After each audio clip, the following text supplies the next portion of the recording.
Welcome back to Allied Bullies TV, and today we have a young lady that has been making a lot of moves to position herself as not only a top female breeder, but a top breeder, period. She just dropped a phenomenal litter and is getting ready to drop another litter. She's always seeking knowledge and looking to improve. We got Harmony with Her Royal Bullies in the building. Hey y'all. First off, I want to say, I appreciate you all stopping by. I know everybody time valuable. I thank y'all for coming. Of course. If you don't mind, maybe introduce, that person sitting next to Oh you. well, this is my mom. She's my business partner. She helped me make everything. She's well.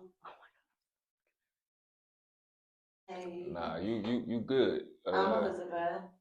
Okay. Yeah, I'm more of the behind the scenes. Okay. Basically, yeah. All right. First off, I want to ask you, how did you come up with the name Her Royal Bullies? Well, for people who've been following me since I started this page, there's a few people. It was actually her bullies first, and then I'm asking my mom. She's like, I'm like, do you think her bully sounds good? I feel like it's just not enough, you know. Right. So we're just brainstorming, thinking of ideas. And I'm like, what about Her Royal Bullies? She's like, oh, that sounds good. I'm like, that would go good with like the logo too. It'd make a really good logo. So I put it as my name, and it's been that ever since. Right. Okay. I know you recently just switched your logo, correct? I To a did. new I one. definitely did. So I have three keepers out of this litter. It's Red Eye, Red Bone, and Honey Red. Those are the ones on my logo.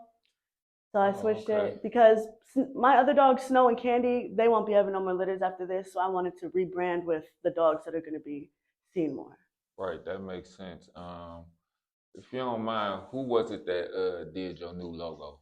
Oh, this lady, her name is Polka_graphics. She's good. She's real good. She does real good. She did my other one too. Yeah, she did a dope logo for you. Yeah.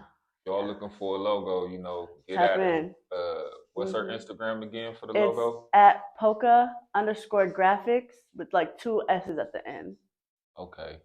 Um, Give me a little bit of history on, how you gained such a love and a passion for dogs. Cause I see that, when I'm watching Yeah. your Instagram, I can see like you got a genuine passion for this. Well, I've always had dogs. Honestly, I grew up in this. My grandpa, he used to breed dogs.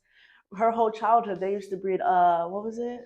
Dachshunds. They used to breed dachshunds her whole childhood. So as I got older, the first litter I ever whelped, I was 12 years old with my grandpa. And I'm like, I really like this. I love dogs. I've always I originally had pit bulls when I grew up, and the love pit bulls have for their owners is just astonishing. It's amazing. Yeah. But I've just always loved them. They're protectors. They're loyal. They're loyal. Let's say that they're very loyal, and I just have always loved them. Just Now, is the litter with Candy, is that your first that litter is you dropped on your own? yes, yeah. Okay. That is the first one. Yeah. Okay.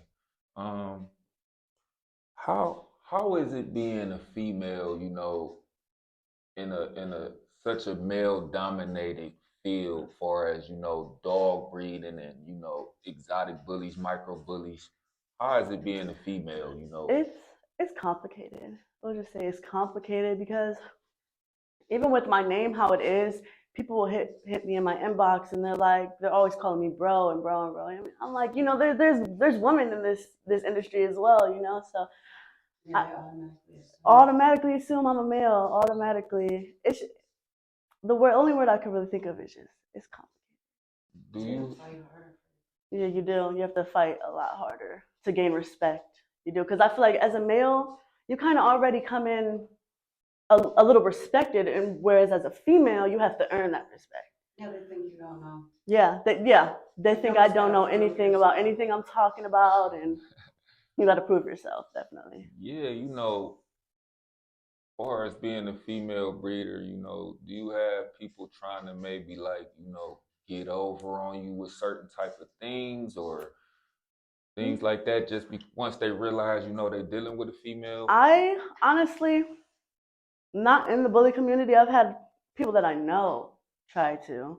There's somebody that I know who's had tried to, but as far as, this is my first litter. I've never really met anybody, but I can't say they do, no. But there's the future. Not yet. Hopefully not ever.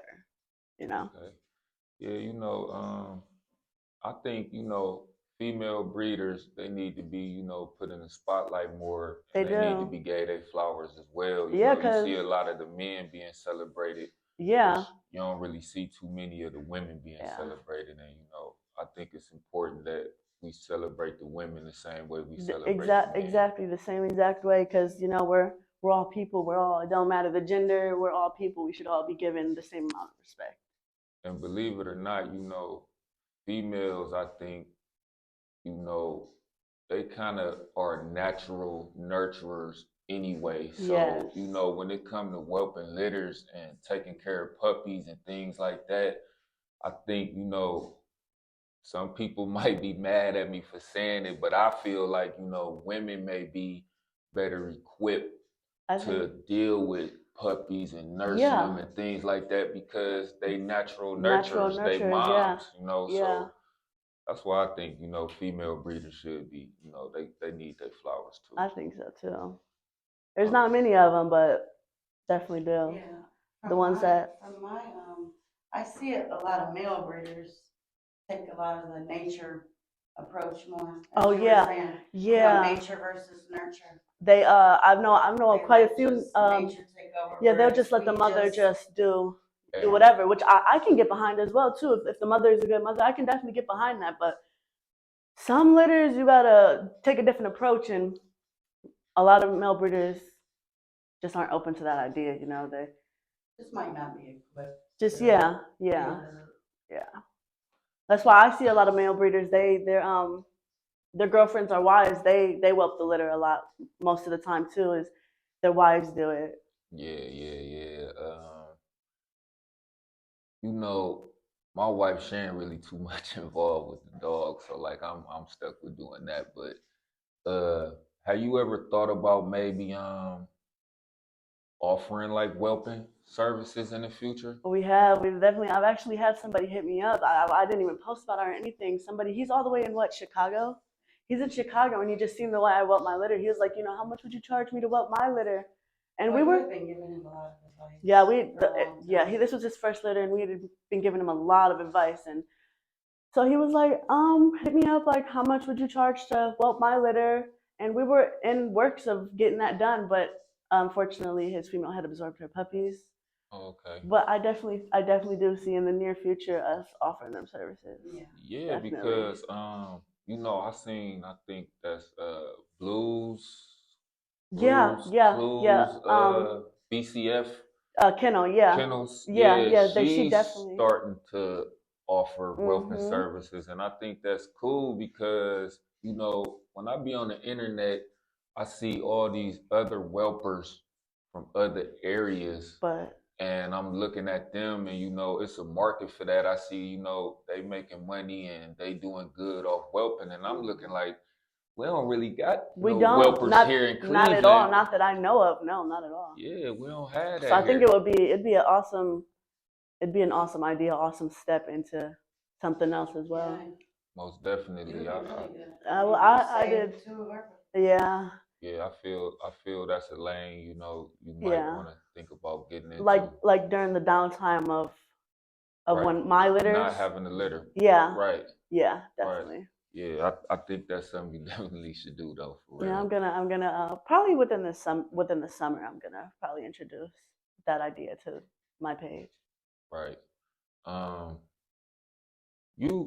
This last litter you just had with Candy, you had a puppy with a cleft palate, right? A cleft lip, yeah. A cleft, yeah. Yeah. Explain, to the viewers kind of what that is. Well, a cleft lip is it's basically when they're at about day 35 where everybody's mouths and nose, they all start to form and close. His just didn't connect. It just don't connect. It just stays, and there's just like a little thing right there that just a deformity. It's a deformity.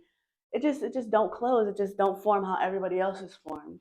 But whereas there's a cleft palate is inside the mouth. It's a little more, what is it, like a step up, like, or a step down, like, what is that called? Like it's a little worse than a cleft lip. Right. It's a hole in the top of their mouth. It affects breathing. it affects their feeding, breathing, everything. Whereas a cleft lip, it's just on the outside. If it's like, some will affect it, but the one that we had, it doesn't affect him at all. It's just a deformity. Well, It's just, well, well, yeah, but as he gets older, that's what I mean. yeah, As he's as an adult, whereas the cleft palate, most likely every dog has to get surgery for that. Right. Yeah, but yeah, cleft palate is basically just where it doesn't close. It just doesn't form. You had the tube feed.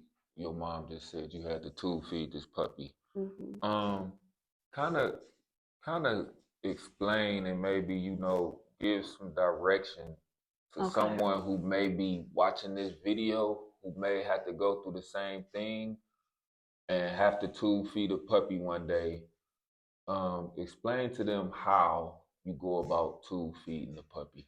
Okay, well, it's not as hard as it looks. First of all, it's the first thing I gotta say. It's not as hard as it looks. Don't be scared. Don't be nervous, because that's when you make mistakes. But well, the first thing you do is get some tubes and fill the syringe up with the milk. Put it on, and you measure the tube on their last rib. You put the tube on their side, and you measure the tube and you mark it at their mouth with like a Sharpie or a pencil or something, to where, and that's how far you stick it in, is at the measurement, and you stick it in, and as if you push it in slowly at first, very very slowly, and if any milk comes out of their nose, then you stop. You gotta regroup and just do the whole thing over. But if there's no milk coming out, you can go ahead and push the rest of the milk in, and it's just that. It's really simple. Invest in an electronic aspirator. Oh yeah, that too. An aspirator goes hand in hand, I feel like, with the tubes and the feedings. Aspirator, definitely invest in one of them. That definitely saved a few of my puppies' lives, is the electric aspirator.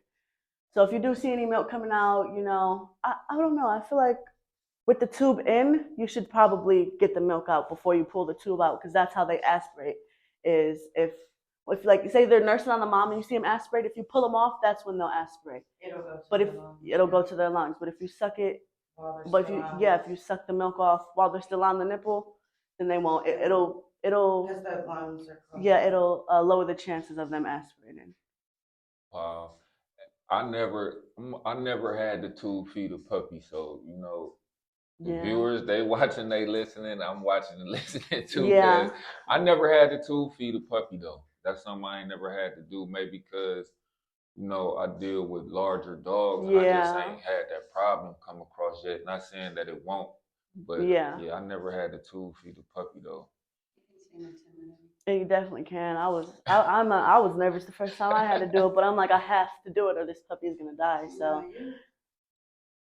you're pretty natural. Yeah, it's just it's just because the dogs are just, I don't know, it just comes natural to me, just the stuff with the dogs. So when you found out that you had to tube feed this puppy, was it something that you already kind of seek knowledge on before this happened, so that you would already be prepared and knew how to do it? Yes, I did so much research, so much. I looked up how to fix swimmers and how to tube feed them. I literally have like a few books at home that I read the whole book. But yeah, I pretty much, I had watched a few videos just because I know with the bully breed, cleft lip and cleft palate is fairly common. So I knew that the chances I may have to do it. So I want to educate before the puppies are here, and I'm going crazy trying to learn it while they're here and they need to eat. So I did. I seeked a lot of knowledge before they came. Something you just said. You said the swimmer syndrome with the puppies. I spoke about that before. I think like one or two of my shows before. Explain to the people, how swimmer syndrome is developed. First of all. Well, sometimes they are born with it. Sometimes they're born with that flat chest, and sometimes they're just born with it, and other times it develops where it's usually develops from a flat chest, where they're left on a flat surface, hard flat surface, their whole 3 weeks of their life, and that's then their legs start to splay out because their chest is flat. They have no room to get their legs under them. But sometimes a lot of people don't know that sometimes they definitely can be born with it. It's not just developed; they can be born with it, and most of the times when they're born with it, it's harder to correct as to where it develops. So, well, my advice to be to prevent that is to invest into not even invest because it's not that much, but egg crate foam. Egg crate foam helped all my puppies, like all of them. It's funny you say that. I dealt with swimmer syndrome with puppy before, and I use the same thing like Yeah. egg crate and stuff like that, and I The kind of rolled make up the towels and yeah, I kind of make it rugged in the box, yeah, something that they could grip on, and yeah. it's just not flat. So they're not always laying on their chest, or they lay on their sides, and yeah. Also, a slick surface, what she just said. Slick Yep. surfaces will give them that swimmer syndrome too, Yeah. because they're trying to catch a grip with their feet, and they're not getting it, so it's training their legs to splay out. Yeah, see, people don't realize that when they get these, fancy whelping boxes, right? And they put them whelping pads down in there, the slippery whelping pads, Yeah. and it's just flat in Nothing. there. Then they don't got nothing to maneuver work their legs yeah. and build them back legs up. And yeah, that's a fact. Definitely, I say egg crate foam and towels. That's the best thing. Towels. Nothing worked like towels for me. What are some things that you may have learned whelping this previous last litter that you just had that you didn't know before you whelped this litter? Well, I did a lot of research. So I did a lot of research, like a lot of research. Yeah, one thing was how to do. I mean, I learned about how to do it, but I didn't never do it in real life. Right. So I did learn Right. how to tube feed, bottle feed. I learned how to save, like when a puppy has fading puppy syndrome. I learned the stuff that I needed to save them with, and how to identify it. Yes, I learned like how to identify aspiration pneumonia, all types of stuff. But the stuff with the fading puppy syndrome, one thing I didn't know was liver water. Liver water really did help save one of my puppies. It did help. And puppy enzymes. And the puppy enzymes, fading puppy support. Yeah, that stuff is like, I would say just always have liver in your freezer, even because the dogs, it's awesome for the dogs as well. But when you have a litter, you need that if you ever come across the fading puppy syndrome. What are some signs to look for with puppy fading syndrome? Well, they're gonna be very lethargic, very lethargic. They won't want to eat. They won't want to suckle. They just want to. They won't be able to cry. They're very weak. That's really the main ones. Is really look for lethargic, because you'll know the day before they're trying to fight to the nipple, and then you don't have much time at all. Once you see them signs, you gotta act very, very, very, very fast. But you'll know. I mean, the day before they were up, they were trying to eat, fight to the nipple, and and then the next day they're just laying there. They want to eat, but they don't have the strength to get to the nipple, or cry to tell you that they're hungry, but yeah, the lethargic is probably. So you had to save a puppy? Yeah, it was the cleft lip puppy, because I will say I did make a mistake. I thought when I brought him home, he was eating, he was suckling like he was.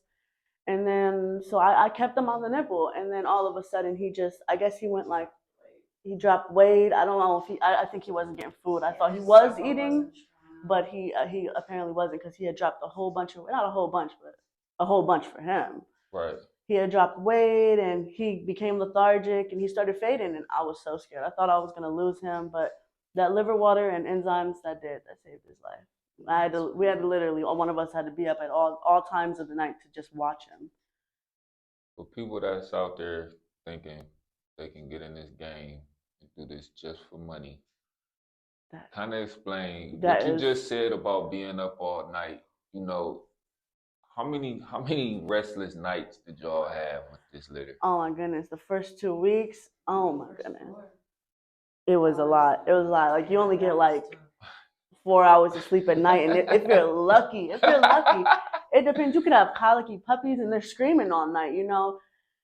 If you're lucky, you're gonna get 4 hours for the first 2 weeks. After 2 weeks, they they start to eat. Their time spans where they eat becomes a little longer, so you get a little more sleep, but not a lot. And then if you got a bitch that ain't developing Milk, you got a tube feed, you Or got a a bottle bottle feed, feed, yeah. or if you got a mom that just Don't doesn't want, take to her yeah. puppies, Yeah. you gotta clean them, and you have to. It's a lot. It's a lot. You gotta No, like what he it's- said about jumping in the game for money. It's not the No. case. It's not the case. It's not the case. Not No, at it all. ain't gonna work. It's not gonna work. Not gonna work. Yeah, I say that all the time, man. You can't do this for money. You Mm-mm. gotta actually like Have a passion. love doing it, and wouldn't mind doing it if you was doing it for free. Yeah. Yes. You Yes. know, That's and that's the awesome. the way to look money at the it. money will come.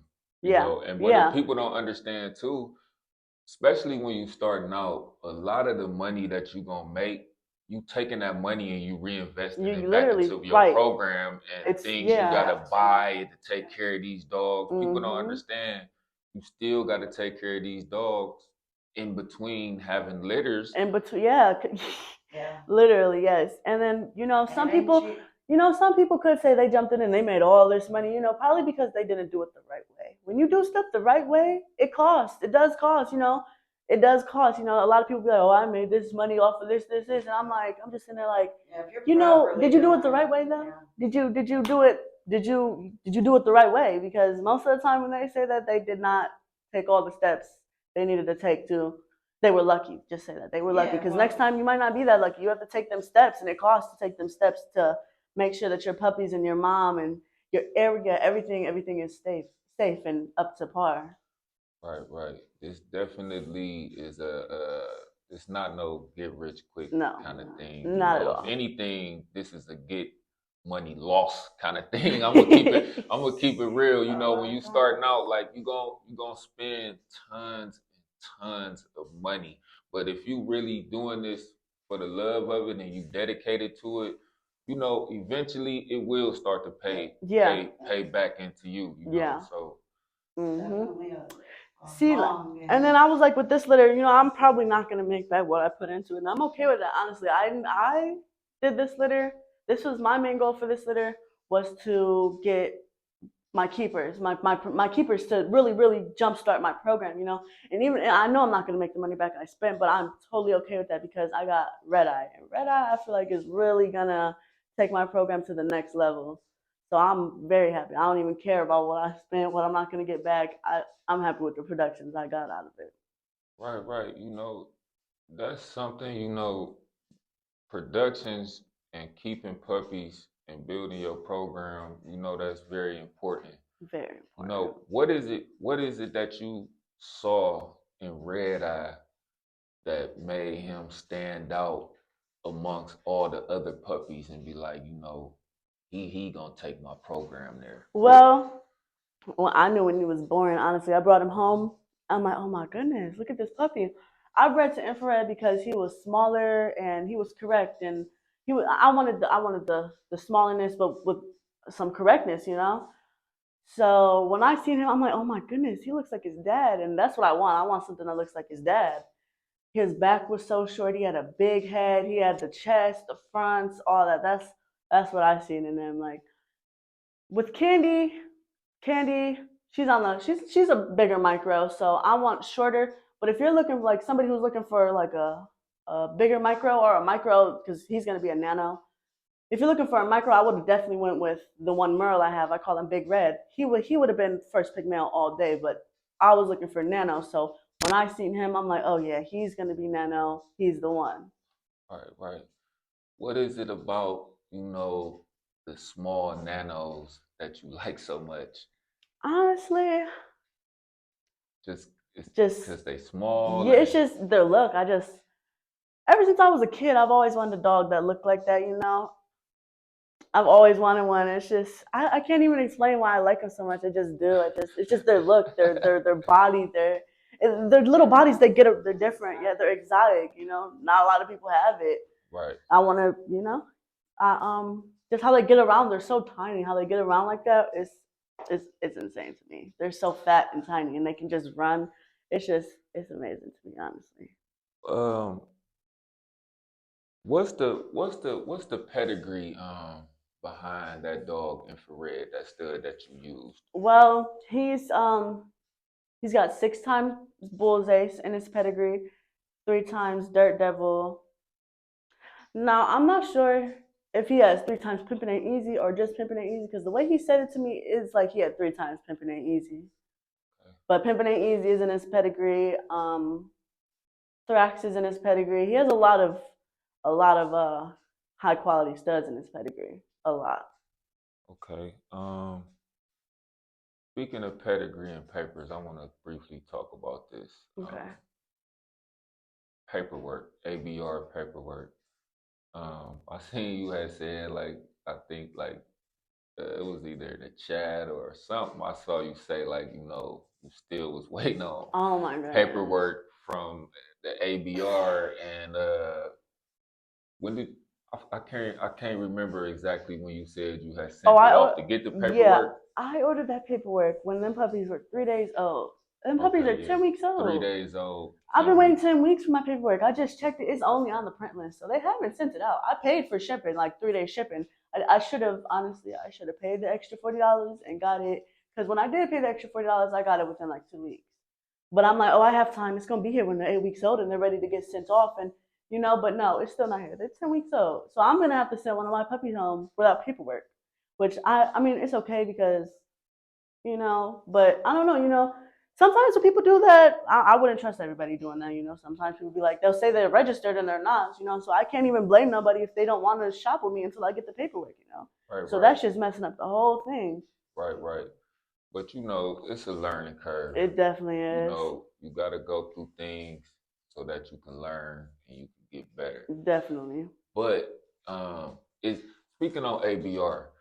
With the ABR, like, I never registered anything with ABR because I deal with like the bigger dogs. So Right. I just go ABKC. ABKC, yeah. But is it? Can you go on their actual website and Look, order, or do you have to actually like fill out the paper and mail it off to them? well, when you're registering a litter, you just register online, and then they ship their puppy papers to you. And then their puppy papers, you send them to their owners. Their owners fill it out, all that. They fill out their kennel names or just their names and the colors of the puppy and all that, and then you ship it off. And then you ship that out, and then you get their actual papers, Right. It's off the mail. So yeah, basically, only thing you're doing through their website is Ordering putting in the thing for that you had a litter, and they're just that's the only thing you're doing through the mail is telling them you had a litter and I need the puppy papers, and they're gonna ship the puppy papers. You give them to the owners, you fill them out, and they send them back in, and then the ABR sends out their actual papers. Permanent paperwork. Yeah.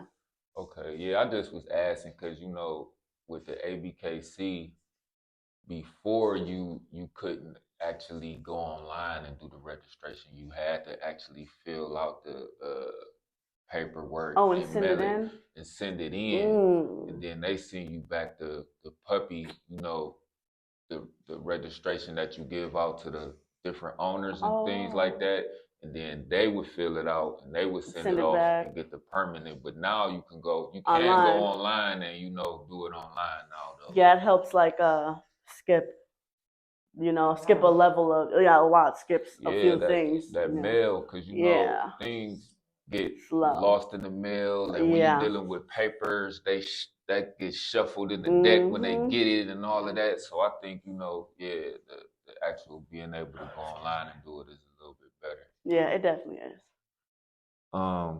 In your opinion, when it comes to exotic and micro bullies, what makes a complete bull to you, in your opinion? Well, when you're dealing with like exotic before the name, it's different. Exotic means different. Exotic means something that's different. And so with the correct American bully, you're gonna have the clean bite, the correct top line, and the full tail. But with an exotic, it's different. You don't. Not saying you don't want all that, but saying it's hard to explain. In my opinion, other people, it's not gonna be other people's opinion, but when you say exotic, I don't know. I feel like you don't have to have a tail or that bite for it to be correct. You know, it's really hard to explain. We're working. It's hard to explain, honestly. In my opinion, I think you need at least two. I think you do need something. You do need for it to something. be That bite, I feel like since we bred the exotic bully was bred out of an English bulldog, I feel like the bite can really just be looked past most of the time. But I feel like they have to have a good rear. That rear is honestly everything to me. Do you feel, as a exotic breeder, like, going forward into your program and breeding, are you looking to kind of improve the breed, but at the same time still keep the exotic look? Far as like Yes. you just said, like, looking to make an exotic with a full tail, Yes, but yes, still yes. have that exotic look, still got the bows in the front, but still kind of correct and the Correct big that. head and Yeah. is that something you Yeah, definitely. aiming to See, do? with Red Eye does not have a tail, which I don't know how he didn't get a tail because mom and dad both have tails, so it had to come from down the line in the pedigree. Right. But Red Eye does not have a tail, you know. So some people would be like, he's not correct, but in my opinion, I don't think he's not correct just because he don't have a tail. He's an exotic bully. They're different. They're not gonna have everything that the correct American bully has, you know. But yes, for my first stud, I feel like it's a good choice as a first stud. But along the line, I do want something with a full tail, that beautiful top line, and that clean bite, in the nano size, you know. So I do want a better, like, as I go further in my program, I do want to get what. That's the goal. Yeah, that's the goal, And is to have a fully. I don't want to say. I'm gonna say clean, not correct. Clean. That's what they are. They're clean nano bully. That's right. why I went with infrared. That's why I went with infrared. Infrared is very clean. He has a clean bite. He has a beautiful top line, and he has the full tail. You know, so That's what I want. You know, I didn't get it just yet, but I plan to. You know, but that's why I went with him, is because I like what, like, you know, I do want that. I do. Just because he didn't have a full tail, that don't mean he's not gonna throw full tail. That's what I'm saying. You know, that's why I'm trying to. That's why I'm trying to tell people that too. Like, you know, he's gonna throw them full tails. People should know that His mom and if they dad breed have full dogs. tails. Yeah. You know, he's gonna throw all that, and he's not a chocolate trimerle visibly, but he is a visible chocolate. He has the brown nose, so that means he is a visible chocolate. So if you breed him to a female that carries chocolate, he's gonna throw that chocolate trimerle as well. You know, I've talked to a few people that were like, "Oh, I want that chocolate look," but the dog they're talking about has the chocolate nose. I'm like, you know that they're gonna throw that chocolate because they are a visible chocolate. You know that, right? People just, they don't educate themselves on that's DNA. I feel like more people want to educate themselves in the Frenchie community, you know, about the DNA. But there is also a big part to play with DNA in the exotic bullies as well. You gotta know in order to get that look that you're looking for, that color. Right, correct. Genetics definitely important. You gotta know You the gotta genetics know. of the dogs you're dealing with and what they carry as far as like color as well. Um, when this second litter that you got coming, who's the female on that litter? Snow baby, my white female. Okay, what's the pedigree behind her? Her dad, a few people should know him. Her dad's name is Money Shot, and she came off of a female named Bella off of LBCs. I'm pretty sure micro bullies. They're here. I think they're out in like Akron or something like that. But they're very well known in Ohio. She has Bull's Ace in her pedigree. A lot of Bull's Ace. What's Bull's Ace dad's name? Bullseye. A lot of Bullseye in her pedigree. She has tank lines in her pedigree. Uh, it's not a very. It's not. It's more olden day. You know, like not new age micros. It's more, you know, because Bullseye is old. Right. It's like, you know, it's an older micro bully. Right. She has a lot of them in her pedigree. And you are taking her to Runts. Well, you took her to Runts. Yep, we got about Correct. 20 days left. I want to say, last week I saw that dog in person. That dog. Pictures don't do him justice. That dog is nice in person. Like he's small, compact, and he got a big head Got on that that look. little He's got that look. body. Yeah. And he got full tail, That nice top top line line, all structure, that. fronts. So I'm looking. You What I want out of this litter is a nano female. I'm speaking it into existence. I want a nano female. That's what I want to take to Red Eye. That if I could get that within the next year, that would take my program to a whole new level here in Cleveland. now you thinking of did you keep any females from this first litter? I do have one Redbone. You think we're gonna Okay. keep Redbone? Yeah, we were gonna keep two females, but with Snow being pregnant, I think it's not very smart to keep two females, especially keeping Red Eye. I want females that I could breed to Red Eye. So instead of keeping two females from this litter, keep two females from Snow's litter, and so I could breed it to Red Eye. I was You know? definitely gonna suggest, Yeah. keep some females because that's what's gonna build your program Yeah. because you'll be able to breed, like you said, your upcoming stud to them females. Yes. You'll also be able to go out and get other studs Yeah. and breed them to them females as well and produce too. See, when Red Eye was born, I already had locked in a stud called Rush Hour 2.0. It's Honeycomb's owner. Well, Red Eye, Infrared, Honeycomb, they own him. That's a new stud for China. I locked him in for her, but honestly, I might not even use him this year. I might just keep him for like a really nano female that I get. Maybe if I get two nano females off of Snow's litter, take him to her. So Maybe you that. said that's a stud from China, From or is China. he still in China? No, he's from China. He's here now. He's in what is he, North Carolina or South Carolina? South Carolina?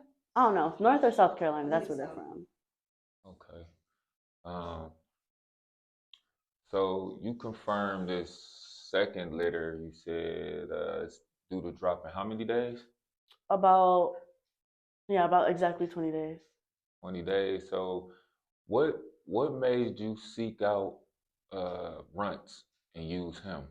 Well, honestly, I didn't even have a stud when Snow came in the heat. I didn't even know it. My puppies were like 2 weeks old. I was so occupied by my puppies. I didn't even know she was in heat. And I didn't have no stud lined up. I had a repeat for a stud, but I just chose not to use him. So I'm stud searching. I had picked out this one stud called Nipsey Hussle. He's West Side Bully, West Side Bully, West Side Bully Kennel, something like that. I was gonna use him. But then when Black posted that picture of Runts, I'm like, oh my God. I'm like, Mom, look at this dog.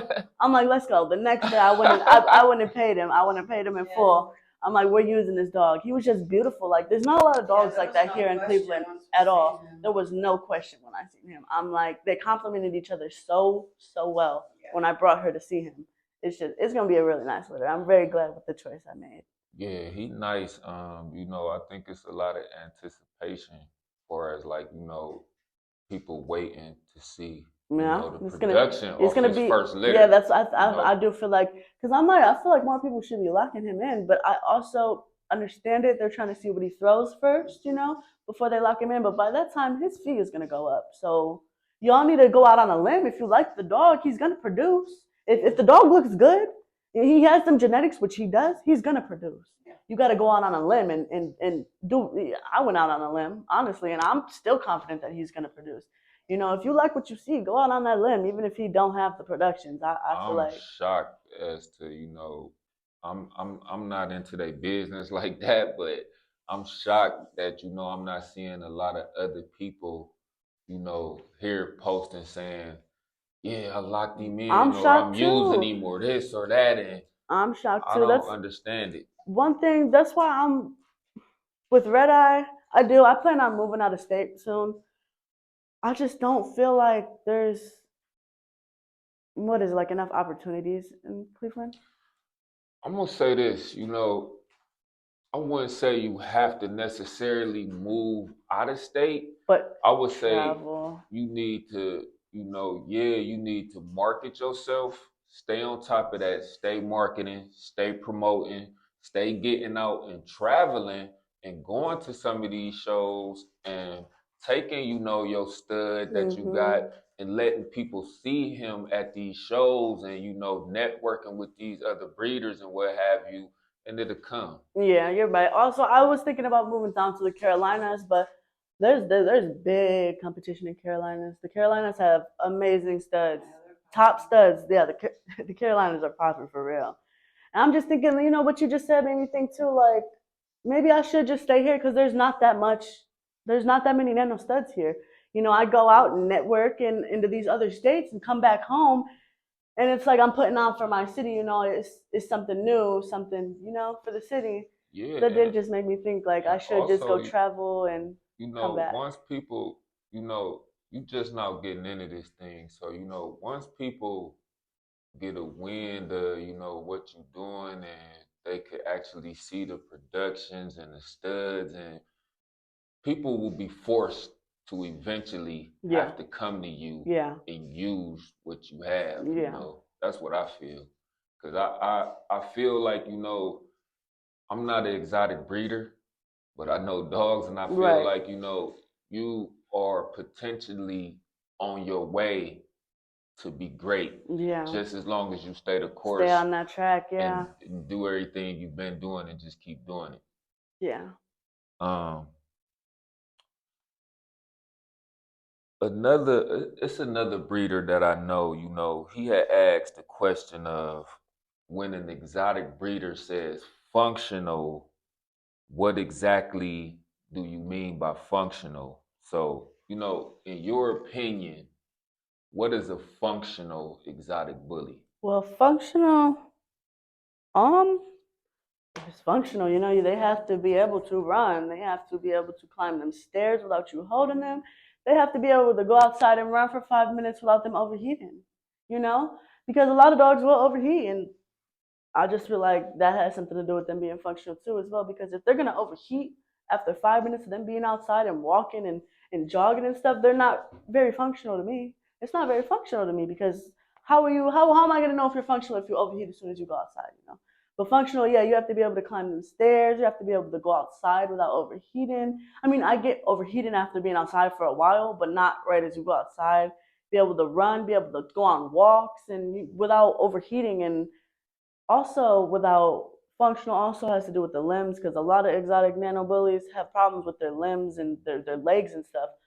You have to be able to them back legs, you have to be able to walk on them without them like bending backwards and like bending out to the side. I don't know if you've seen it, but they're Yeah, I didn't seen it. yeah, I just seen this joint issues. Yeah, that has a particular functional as well. If you have joint issues, you're not going to be very functional. You're not going to be able to run. You're not going to be able to climb the stairs or jump or anything. That's one of the drawbacks is the complications with the breed. Yeah, is there they do have you do joint Quite a few issues. complications. So like if you get one with the breathing issues, the sinus issues, like you said, the smaller you get, the more compact, the more issues they're gonna have with arthritis in their joints. Yeah. So yeah, if you get one like that, they're not going to be very functional. Not. They're going to die young. Yeah, and it that is happens a fact. lot. It does happen a lot. And a lot of these breeders, you go see your studs in public, y'all. Go see your studs, not public. Go see your studs in person before you lock that stud in. Yes. I mean, if you can't pick a different stud and go see that stud in person before you lock that stud in, because them videos they're very fooling. You'll see a dog on that video, you go see that dog in person, or at least a FaceTime call. Do a FaceTime call and have them, and you tell them like, let me see the dog climb the stairs, or let me see the dog run back and forth. Do that before you lock that stud in, because you will get sold the dream. The Instagram is very fooling. You could maneuver that camera any way, and it won't show that what they're actually hiding. So go see them. You can't always believe the hype. You gotta go. You gotta go see them dogs in person because you won't know, or on FaceTime you won't know if they're functional, honestly, because people hide a lot of stuff on Instagram. And you don't. Yeah. You don't want to have a whole litter of It's like I said, I'm not an exotic breeder, but I've been paying attention more now that I'm like doing this type of thing. But I seen uh at a show before, like, a bunch of exotic breeders had got mad at a particular judge because he had made the dogs walk. They got mad about that. They felt a certain type of way, like, I guess, what are you making our dogs walk for? What do you mean? When you're showing your dog, they're supposed to walk. that leads you to believe that that stud had something wrong with his walking. If a breeder is always carrying their nano or their micro, I'm just thinking like there's probably something wrong with their legs. It's usually the back legs is the front legs sometimes is how they bow out like this. There'll be something wrong like that, but it's usually the back legs with nanos. But yeah, if you see a breeder always carrying their nano, I mean, understandably carrying them sometimes, but always you'll see that always carrying them. That's a red flag. That's certainly a red flag. Like at this one show, it was I forget what show it was, but not Kobe. What's his son's name? Kobe's son that just came to the U.S. Yeah, I'm not familiar. Oh Like my I said, goodness. I'm just now tapping into the exotic dogs. His name isn't Hope. I don't think it's not Hope. It's starts with it. It's something. But he was at the show. He just came over from China, and the dude carried him the whole entire time. The whole time did not put him on the floor. He put him on the table, but when he was on the table, he was pushing his back down to where he sat down and didn't stand up. And later it was revealed that there's something wrong with his back legs. So you're gonna see that. You're gonna see them breeders always carrying their dogs, and it's 9 times out of 10 they're hiding something. So you definitely before you lock that stud and go see for yourself. Don't believe the hype. Um, I asked a few people on here, pertaining to whatever breed of dog that they breed. So I'm gonna ask you, who are your top 5 exotic bullies? They could be, older dogs. They could be dogs right now. Who are your Okay. top 5 exotic bullies? I would say Dirt Devil, Fat Joe. Um, hmm. I had a list, honestly. I have a list. Hold on. Okay, yeah. Dirt Devil, Infrared, of course. Skull Candy. Skull Candy is Candy, my dog's Candy. My dog Candy. Her dad, I love him. Beautiful exotic bully. I got Fat Joe, and then this dog named Podunk. I don't know. Y'all need to definitely, I forget his Instagram. I could post it or whatever. It's a beautiful dog. One of the most beautiful dogs I've ever seen in my life. They kept his ears, they stick straight up. He has the chocolate ticking on his chest. I'm gonna show you. Actually, I'm gonna show you. Because this Yeah, dog is yeah, pull him up. absolutely gorgeous. Let me see.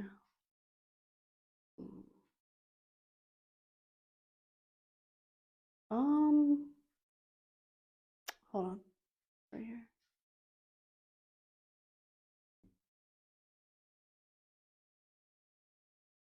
I saw a screenshot of it. I definitely did a screenshot it. I just seen it in my phone.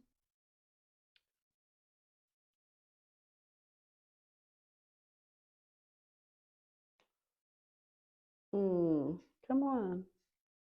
Here he is. Okay. This Just He's gorgeous to me. okay, yeah, that's a good picture right there. Mm-hmm. All right. Yeah, I love him. He's a gorgeous dog. I inquired about using him for I think it was Snow. I ended up going local though with Snow's. Her first litter that she had ended up absorbing one that was gonna be my first litter in the game, but she had ended up absorbing her puppies. I had inquired about using him. I'm definitely gonna use him in the near future. Definitely gotta use him. That's like what my ideal bull looks like. That's beautiful. Speaking of, you said, the ears standing up. I saw you make a post, asking, should you Yeah. cut your dog's ears or not? Have you decided Mm. whether or not you was gonna cut them?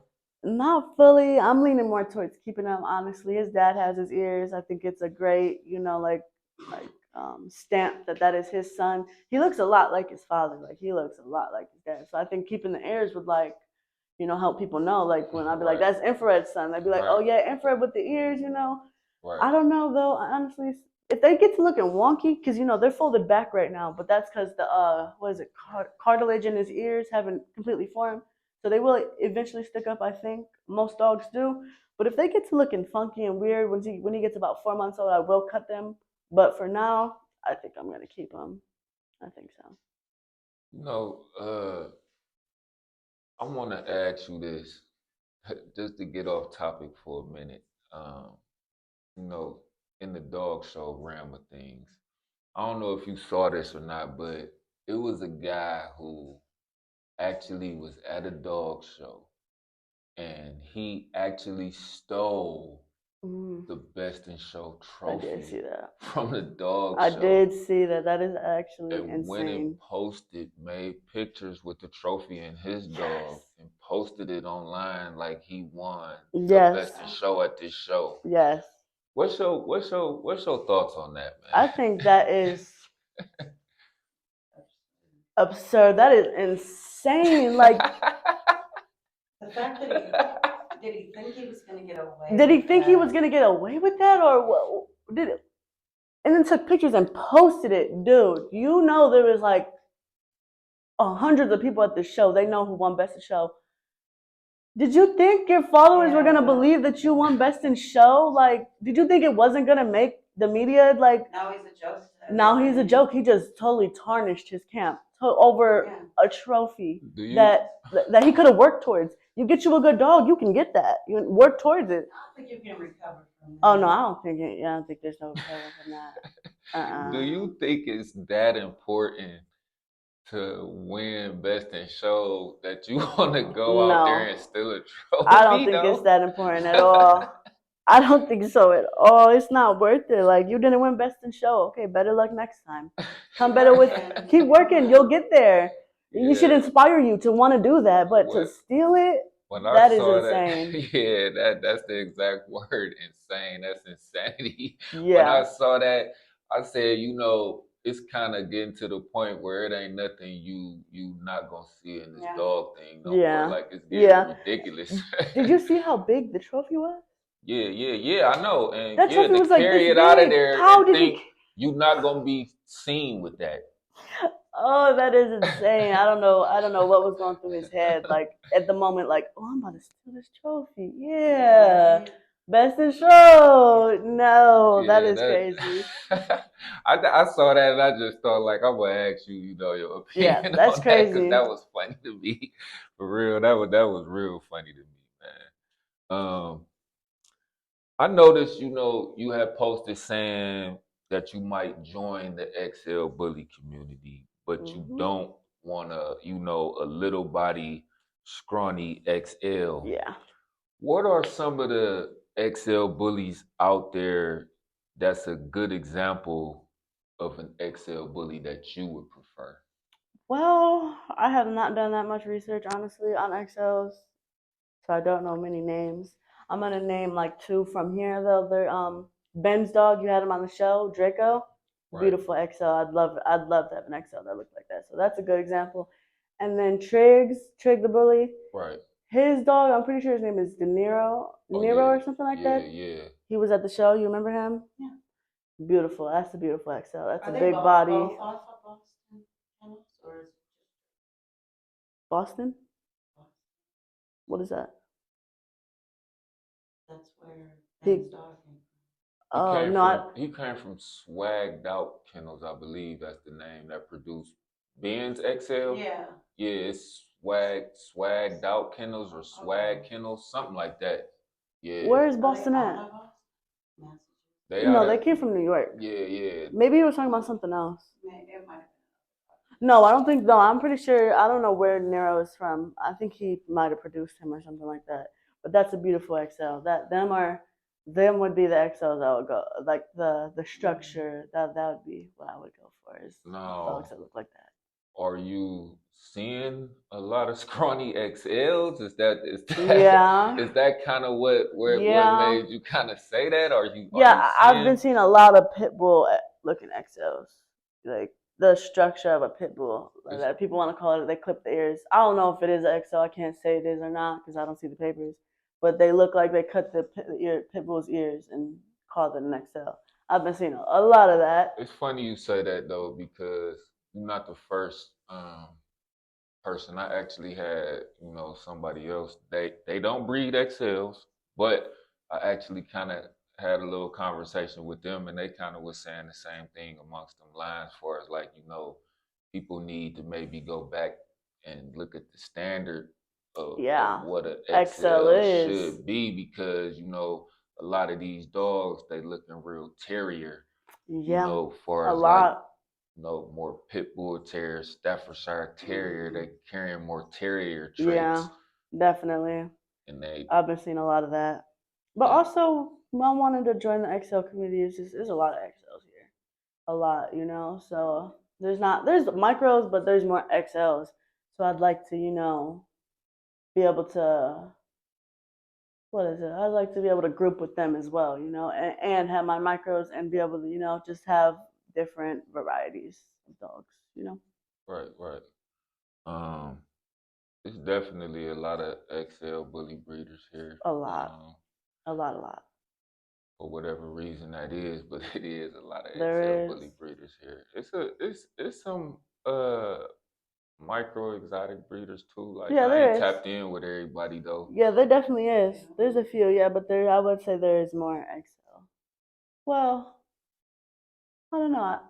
I think from what I've seen. Oh yeah, I be seeing way more XL. Yeah. Especially like I said, I was at Euclid Beach last week and it was way more more. XL. Yeah. I've had yeah. I want to ask you about this. Um, I noticed that you co-owned a few puppies, correct? I co-owned one, yeah. Oh, you co-own one. Mm-hmm. Okay. What what makes a co-own work?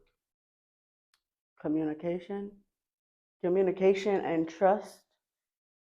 Yeah, communication and trust. Honestly, you have to trust who you're going into a co-own with. Even if you trust them, honestly, they still could do loyalty. Yeah, you just have to. It's always a chance, but you have to pretty much trust your gut with who you're going. You can't co-own with just anybody. No, you cannot co-own with just anybody.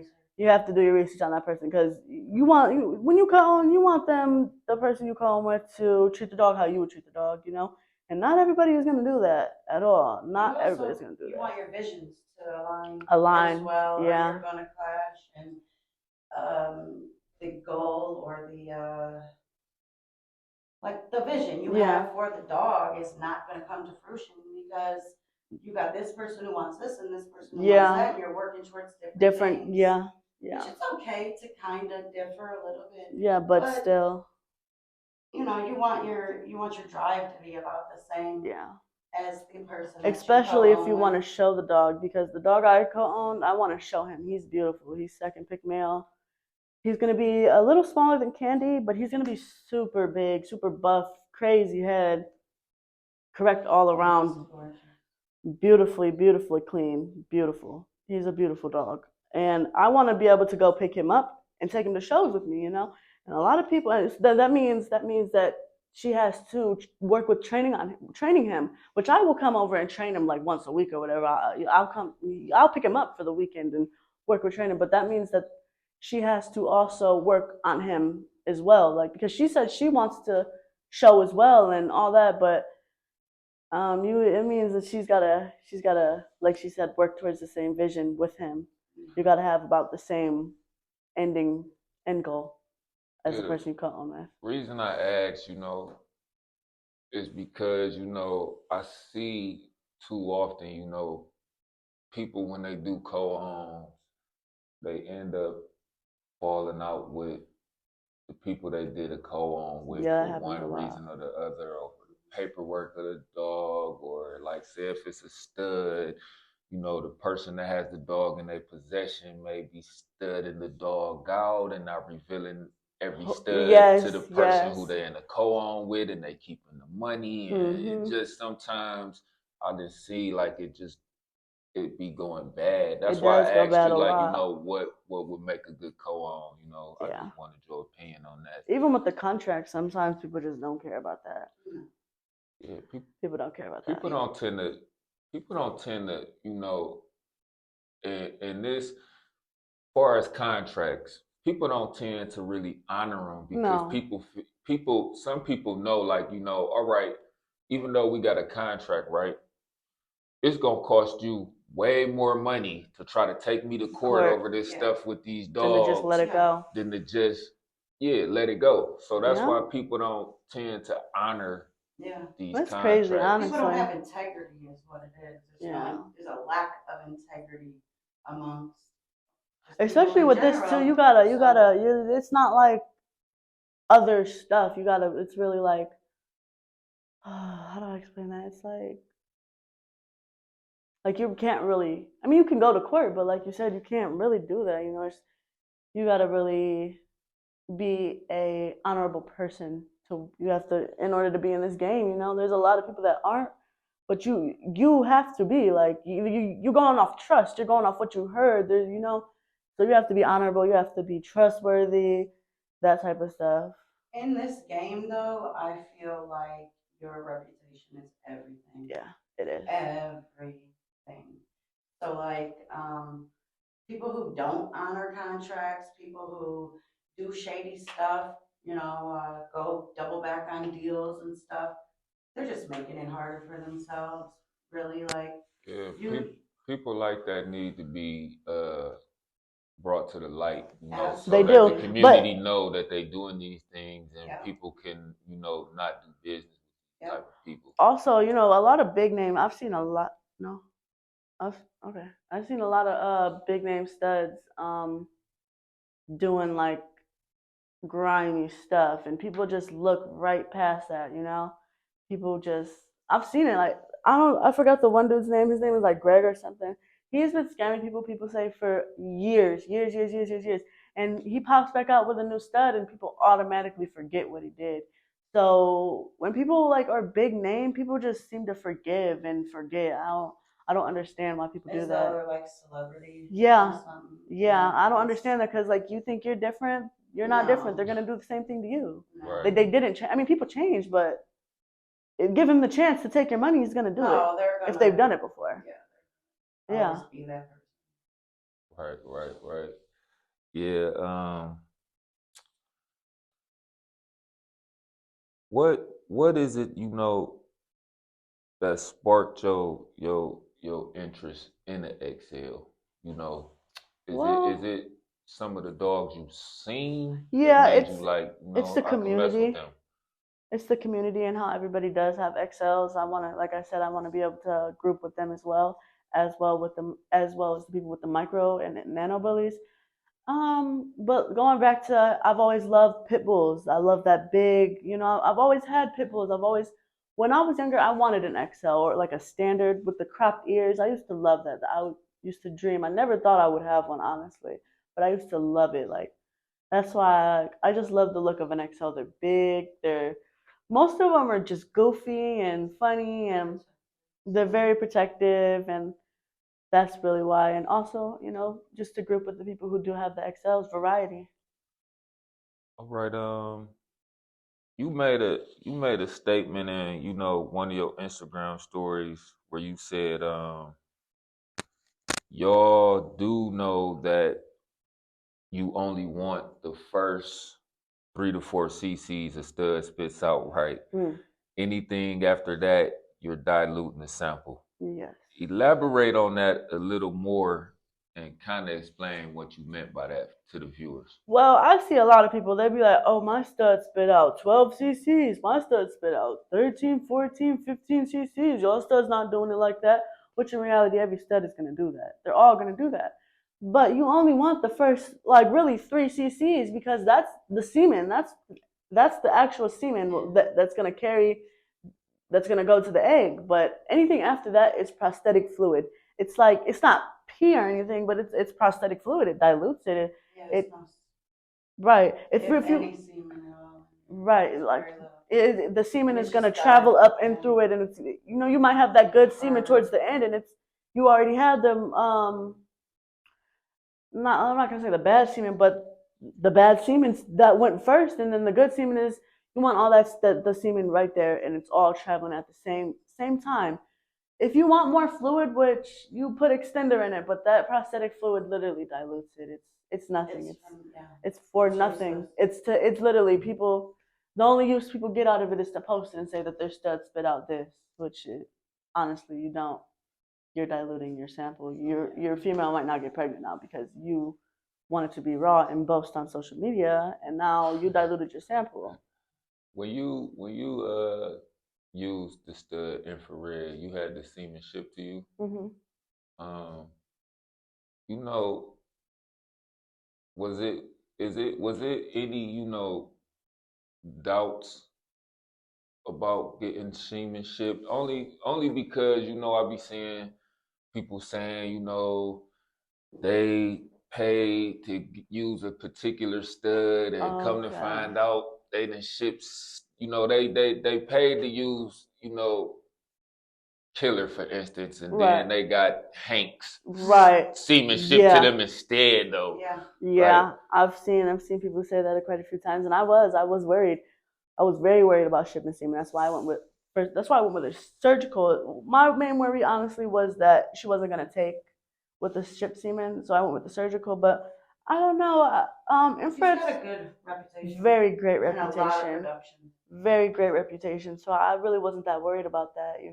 That is a possibility. That is a huge possibility. Not a huge, but it's a 50-50. It's a 50-50 chance. What type of due diligence advice would you give to somebody who's thinking about using a stud out of state and is going to get some semen shipped to them? What are some of the things maybe they need to be doing before they actually send off and pay for the semen to use the stud?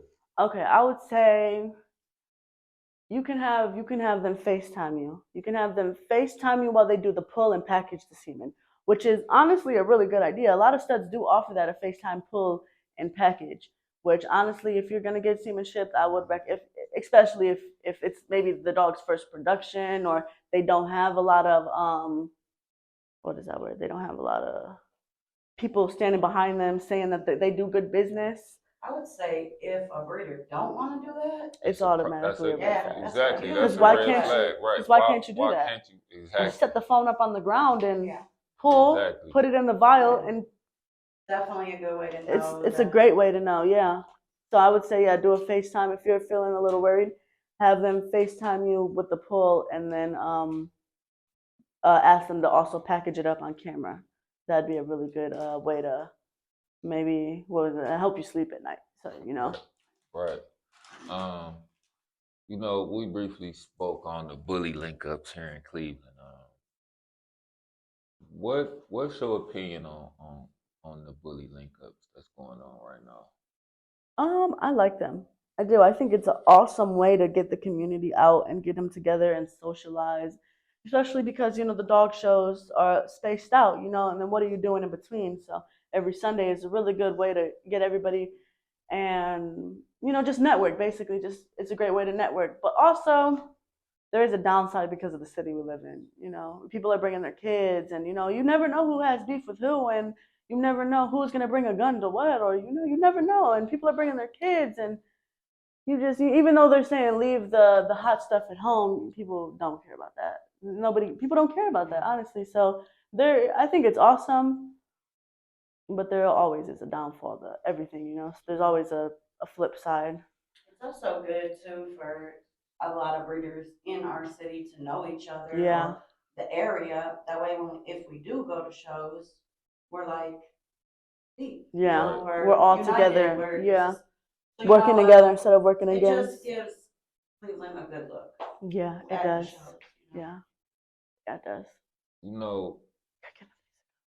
For people that's watching, that's here in Cleveland, and that's going to these bully link ups, I just want them to know, we need to keep that as a safe environment, as far as that need to be like a no-fly zone. Man. Yeah. When we doing these bully link ups, that's a no-fly zone, man. All day. If you got some type of beef with somebody or whatever, leave it at home, man. Leave or it don't at come. home. Yeah. Exactly. Leave it at home for the day or don't come, man. Mm-hmm. Let this thing be able to grow and turn into something incredible for the city and for people to come out and for people to be able to bring their kids, and it could be a family event and be peaceful. Somewhere where people can get out and network and relax and have a good time. Yes, and laugh not have to look over their shoulder and exactly, worry. Man. Don't blow this thing. Yeah. If y'all Also, watching this, don't blow it. Yeah. also, I feel like as if even if you don't have like problems with people in the bully community, other people have problems with people in the streets. If you have problems with people like that, don't come as well because they're gonna see you're there and they're gonna be, oh yeah, he's there. Let's go do this, and that. Don't come. Don't come if you know you have people who are gunning at you and at your neck. Just don't even come. Or if you, I would say just don't even come because there's people recording. You never know who's watching whose page, or if they really want you, they're gonna see where you are. They're gonna look at the people you associate yourself with to see if they can find you here. Right. People going live on Instagram, and yeah, you right. They could be able to see, Yeah. that's So where if they you at if right you now. have Let's slide through there. because they don't care about there being kids there. They don't care about there being older people there. They don't care about that. They all they care about is getting that person that they want gone. That's all they care about. So if you got even if you don't even if you got people just anywhere gunning at you, just don't come. It's just not worth it. Just don't. Where people have their kids there. Yeah, I agree, man. I think it's a good idea. And, like I said, hopefully, people don't mess this up Yeah. and allow it to flourish and get bigger. Yeah. Because it is a great thing. It is. What's your plans for 2024 and maybe into next year, 2025? My plans are to promote my stud to travel to as many shows within like an 8-hour drive. I want to travel to as many shows as I can this year, really this summer, but this year as well when my son's this summer when my son's out of school, so I can hit every show possible. I wanna no I want to at least drop another litter besides Snow's litter. I want to get another female and drop another litter. Um, Promote my productions and that. Yeah, I just want to. Yeah, that's about it. I want to promote my stud and travel to as many shows as possible and network with more people and just get my name out there, basically. Okay. Before we get out of here, where can people find you at on social media platforms? My Instagram name is her_royal_bullies with a Z at the end instead of a S. And then my YouTube is Her Royal Bulliez with the Z instead of the S. Oh, I didn't know you had a YouTube. We only got one video up. It's of Red Eye. We're gonna start. Yeah, we're gonna start making YouTube videos. Yeah. I think that'd be cool. Especially with this upcoming litter. Maybe film and record some of that stuff you're doing with the whelping. I think that'd be good. Also, because I want to record her having her puppies because she has a home birth. She births naturally. She birthed both of her other litters naturally. So I'm gonna let her try to birth this litter again naturally because this stud is the smallest stud she's ever been bred to. So I don't think there shouldn't be complications. We'll hopefully not. If so, we'll have everything prepared for a C-section if need be. But I'm gonna try to let her birth at home. So I want to get a YouTube video of that as well. Them YouTube videos really be going crazy on YouTube. Do you have any puppies still available from the do. first litter? I do. I have 2 females. I have a chocolate tick female and I have a platinum merle female. You could just text my Instagram about them. I'm doing. I dropped the price a little bit to $1,500. So hit me up. They're gonna be beautiful, beautiful females. Beautiful structure, beautiful heads. They got full tails. They're gonna be beautiful. And if somebody want to lock in a pup from your upcoming litter with runts, what's the deposit and what they need to do to get with you to lock a puppy in? Okay. So the deposit is probably gonna be about $500. The price range is gonna be anywhere between $2,500 and probably $5K, just depending on the pup structure, all that stuff. First pick female is taken. Should we say first pick male too, or what? Or just first and second pick female? Or just first pick female? Okay, so just first pick female is taken. Anything after that is available. We did confirm 4. I will start taking deposits after this x-ray. We'll have her x-ray in about 10 days. So after that, we'll start taking deposits when we know exactly how many are there. But yeah, about a $500 deposit. You could text me on my Instagram. Just text me like, "Hey, I'm inquiring about Snow's up and coming litter." All right.